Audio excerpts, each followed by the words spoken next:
Japan didn't attack Pearl Harbor because they were reckless. They attacked because they genuinely believed they could force the United States, the most industrialized nation on Earth, to back down. What Japan misunderstood wasn't America's weapons, it was America's will. And that mistake would cost them everything. To understand why Japan thought it could defeat America in World War II, we have to step inside the mindset of an empire that had spent decades winning every war it fought. An empire that expanded faster than any Western nation expected. An empire led by generals who believed the Japanese spirit, the Bushido Code, gave them an edge no industrial power could match. In Tokyo's war rooms, Japan didn't see America as unbeatable. They saw a comfortable, divided nation, unwilling to bleed for faraway islands. And so they made a decision based not on madness, but on a dangerously logical strategy. Japan entered World War II believing it had mastered the true formula of modern warfare. Strike faster, strike deeper, strike harder, and strike before the enemy understands what has happened.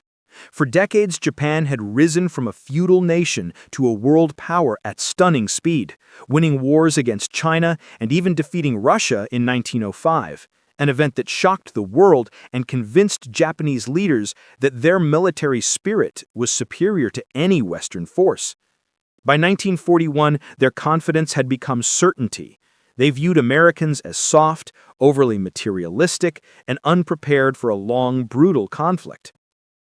Japanese propaganda claimed the United States lacked unity, discipline, and national purpose.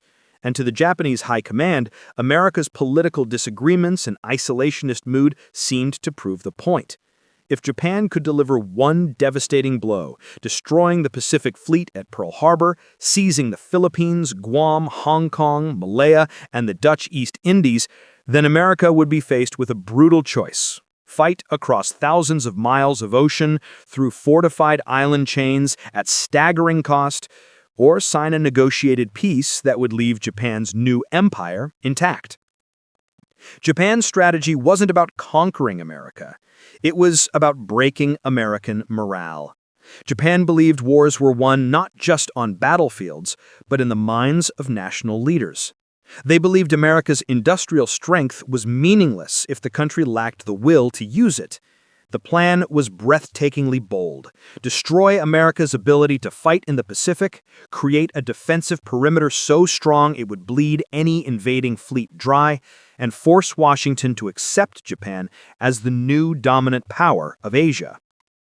And early in the war, their success was overwhelming. Pearl Harbor burned, the Philippines fell. Singapore, the Gibraltar of the East, collapsed in one of Britain's worst defeats. Japanese flags swept across the Pacific so quickly that even American generals admitted privately, we underestimated them. But Japan had miscalculated the one thing that mattered most. The United States did not see Pearl Harbor as a reason to negotiate. It saw it as a reason to fight to the last breath. Instead of collapsing, America awakened with a fury no Japanese strategist had predicted. The soft American worker became the backbone of the largest industrial war machine in human history. The spoiled American soldier became a relentless fighter on islands like Guadalcanal, Tarawa, Saipan, and Iwo Jima.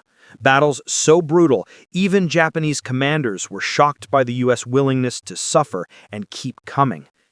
Every assumption Japan made about America's courage, America's resolve, America's factories, America's unity collapsed one by one. By 1943, Japanese admirals stared at the production numbers and realized the war was no longer a contest of strategy. It was a countdown. Japan thought America would negotiate. Instead, America rebuilt, rearmed, and refused to stop coming. Japan thought America was soft.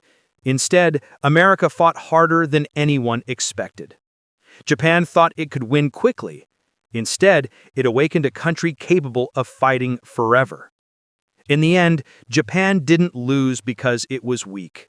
Japan lost because it misunderstood the one nation on Earth that becomes strongest only after it is attacked.